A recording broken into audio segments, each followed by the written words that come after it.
Welcome back once again to the official Cubase YouTube channel. My name is Stevie B, and this is part 3 of this series of videos about producing lo-fi hip-hop. In the first 2 videos, we came up with a simple loop, then we took those ideas and we created an arrangement. Once we had a better grasp of the structure of our track, then we added some more percussive and melodic details. And now we're gonna add all the finishing touches. This is my favorite part of the process. We're taking a look at ambience and texture primarily. We'll throw a few vocal samples in the mix, perhaps a few more melodic ideas, just kind of scattering some ear candy across the track. The very first thing I'm gonna do here is go digging for some interesting sounds that we can pull from our samples and loop collections. And as you've seen in the previous 2 videos, we've got plenty to choose from. So let's go see what we can find. So let's check out our loops and samples collections, and we'll do a bit of digging. I'm gonna come back to the Lo-Fi Dreams collection. Okay, so check this one out.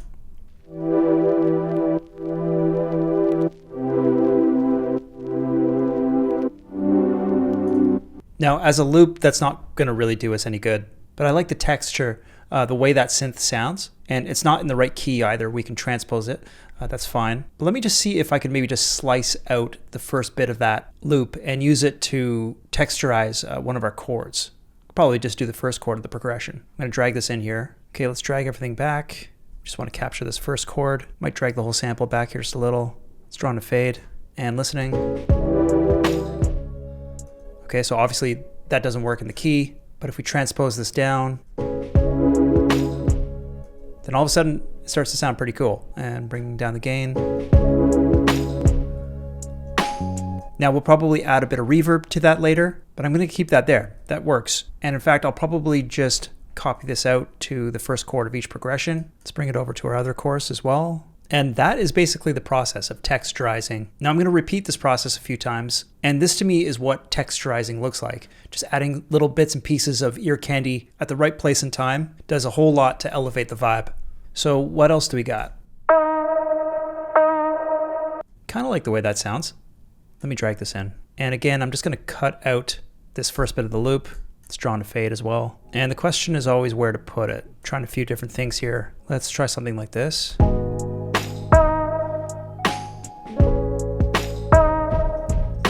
Not totally out of our key, but it sounds a little awkward. Let's try something else here. I'll transpose it up 3, taking the gain down.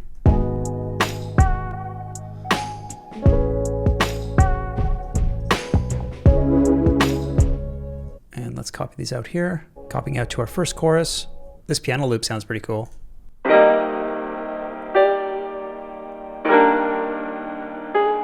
You can make a cool loop with that on its own. Again, I'm just gonna chop the first chord out of that loop. Let's drag this in and chopping that out. And maybe we'll try putting this where the 3rd chord is hitting. If I transpose this down 4 steps, it sounds like this. And that sounds pretty interesting. So yeah, again, I'm gonna draw a fade in there.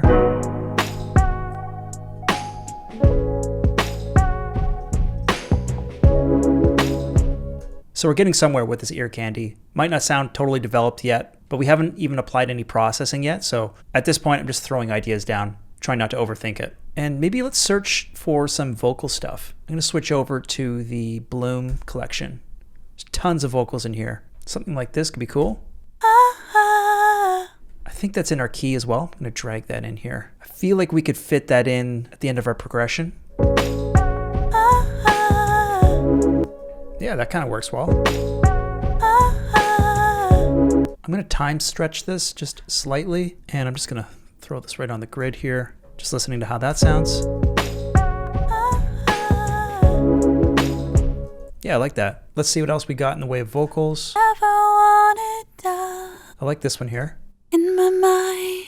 Let's maybe drag that in closer to the front of the progression. In my mind. Yeah, so these are gonna sound really cool once we add a bit of reverb to them. I'm not gonna worry about that right now. In my mind. Okay, just listening to how these are all playing off each other right now. In my mind.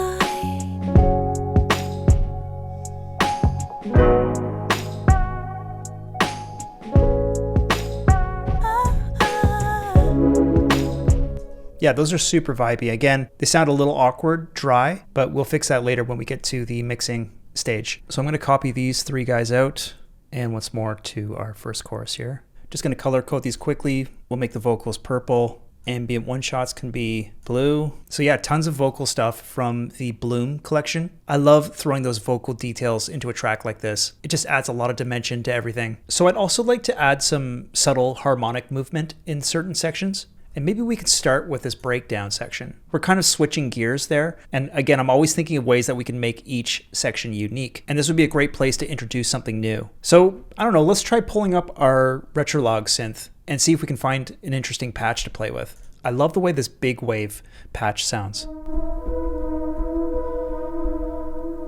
Just coming up with an idea here.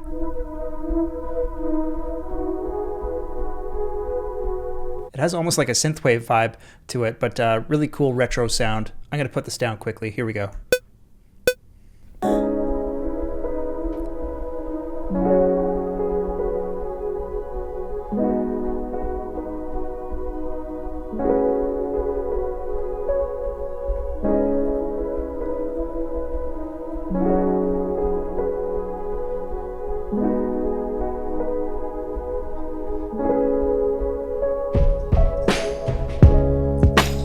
So this Retrologue synth is something that could live in the background, something subtle, adds some nice movement to the mix. I wonder if we could add some kind of like counter melodic idea in this breakdown section too.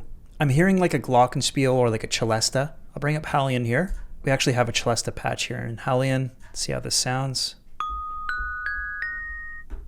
Yeah, that could work. Here we go.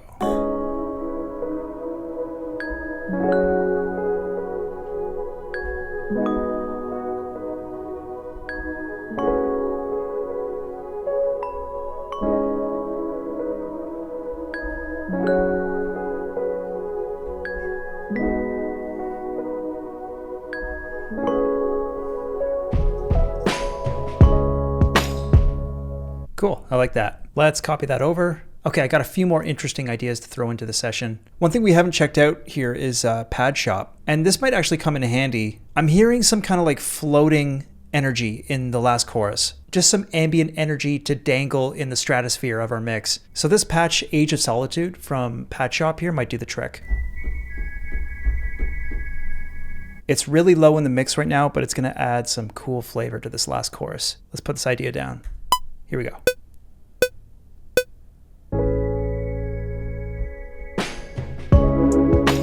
In my mind.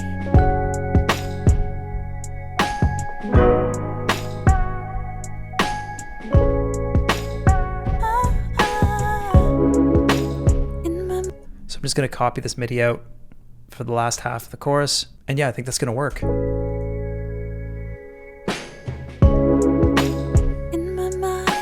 And if we want to dig a little deeper into texturization here, I noticed earlier we got some really cool stuff in the LoFi Dreams collection, like this rain ambience here. This kind of lo-fi background ambience is so cool, and there's a lot to choose from here. I think I'm going to omit the ones with the thunder in it. This one sounds kind of cool. And number 3 here sounds a little more open. Let's go with that one. I'm going to drag this down to the bottom of the session. And there's a bit of weird noise, so I'm just going to chop out a section here and loop it. Okay, so let's bring this to the front of our track. And I'll loop that out. Let's bring the volume way down. When we get to the mixing stage, we're going to use this ambience and kind of wrap it around the kick with some sidechain compression, but I'll leave that for the next video. For now, I'll just keep this pretty low in the mix. And one more idea that just popped into my head is using some electric keys, and I'm going to use HALion for this, just to kind of thicken out our piano sound. Even though our piano sounds great, I'm thinking this is something that we could introduce in our breakdown here. There's some great electric keys patches here in HALion. This Aged Suitcase patch sounds pretty cool. So I'm going to punch in some chords real fast here for this progression. I won't force you to watch me punch in these chords one at a time here, so I'll just press pause and I'll come back when these are finished. Okay, here we go. Some simple inversions of the chord progression using the keys patch.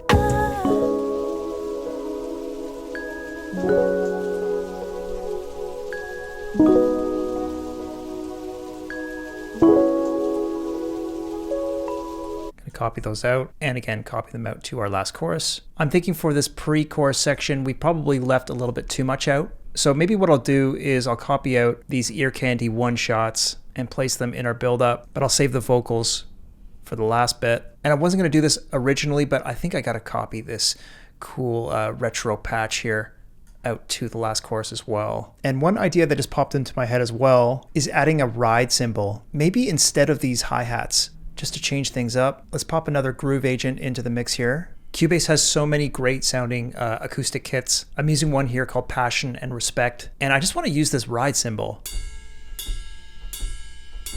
And I want to put that in place of the hi-hat for this last chorus. I don't know if I'll keep the hi-hat in there. I will for now, but let's just record a few bars of this. Here we go.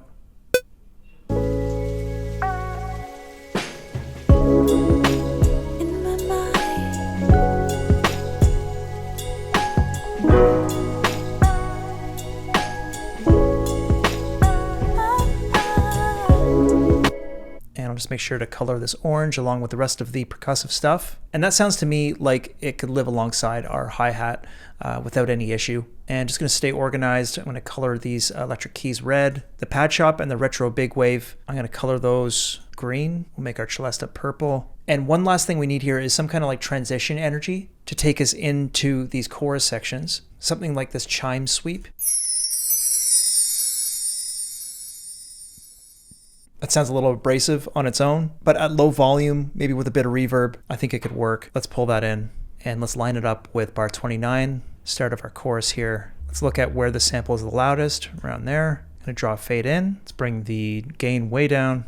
I'm gonna place that over towards our first chorus as well. Just listening back. Yeah. I like that, really smooth. And that sets us up nice for the chorus. Well, at this point, our session's getting pretty busy. We've got a lot of great ideas here. I think all sorts of interesting things are gonna happen when we get to the mixing stage. I may do a few small tweaks to it in the meantime, but it'll probably just be small details. I'll make sure to outline those changes in the next video. All right, that was really fun. I'm feeling good about putting all the finishing touches on the track, but we still have one more video in this series, which will cover my entire mixing and mastering process. And that is really going to transform the vibe. I think you're going to really enjoy that one because we're going to be taking a look at some of the awesome plugins that Cubase has to offer. As always, please hit that like button if you enjoyed this, subscribe to the channel, and I will see you in the next video. Thanks for watching.